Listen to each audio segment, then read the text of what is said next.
Hello friends, welcome to our YouTube channel all about funda. Friends, आज हम सीखेंगे section 194Q TDS on purchase of goods के सभी aspects, जैसे कि इंट्रोडक्शन टू सेक्शन 194Q, ये सेक्शन कब और किन पर एप्लीकेबल होगा, टीडीएस का रेट किस सिचुएशन में कितना होगा, टीडीएस किस टाइम डिडक्ट होगा, किस सिचुएशन में सेक्शन 194Q एप्लीकेबल नहीं होगा और साथ ही सेक्शन की एप्लीकेबिलिटी समझाने के लिए कुछ न्यूमेरिकल एग्जांपल्स, जिससे कि सेक्शन 194Q समझने में आसानी होगी।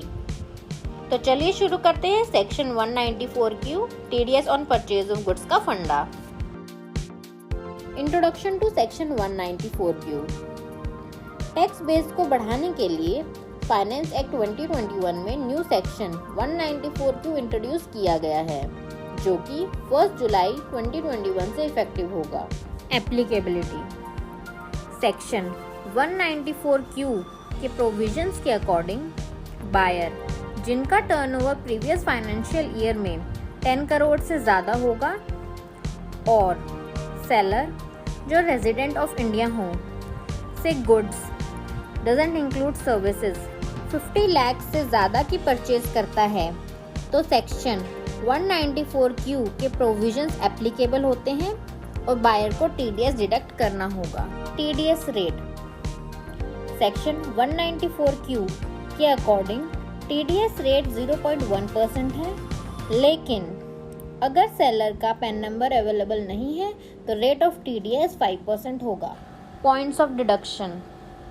सेक्शन 194Q के प्रोविजन के अकॉर्डिंग गुड्स क्रेडिट और एडवांस पेमेंट जो पहले होगा उसी के अकॉर्डिंग टीडीएस डिडक्ट करना होगा।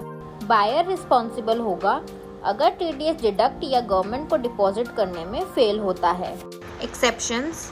फॉलोइंग पॉइंट्स में सेक्शन 194Q के प्रोविजंस एप्लीकेबल नहीं होंगे अगर पहले से टीडीएस या टीसीएस के सेक्शन एप्लीकेबल हों, गुड्स परचेज नॉन रेजिडेंट से की हो, सेलर जिनकी इनकम एग्जेम्प्ट हो, इनकम टैक्स के section 10 RBI act, ADB act के अकॉर्डिंग बायर अगर न्यूली इनकॉर्पोरेटेड है, कोई भी बायर जिनकी टोटल सेल्स रिसिप्ट 10 करोड़ से कम हो।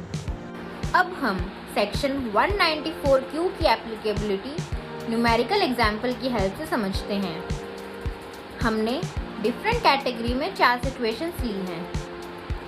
फर्स्ट में 12 करोड़ बायर की टर्नओवर और परचेज 54 लाख की है।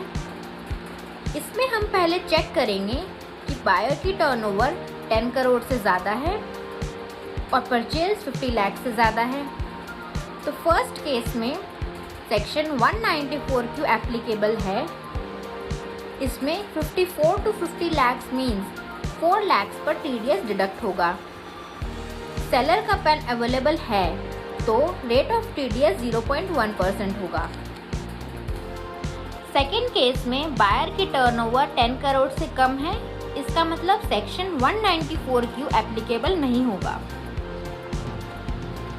थर्ड केस में बायर की टर्नओवर 10 करोड़ से ज़्यादा है पर परचेज 50 लाख से कम है, मतलब सेक्शन एप्लीकेबल नहीं होगा।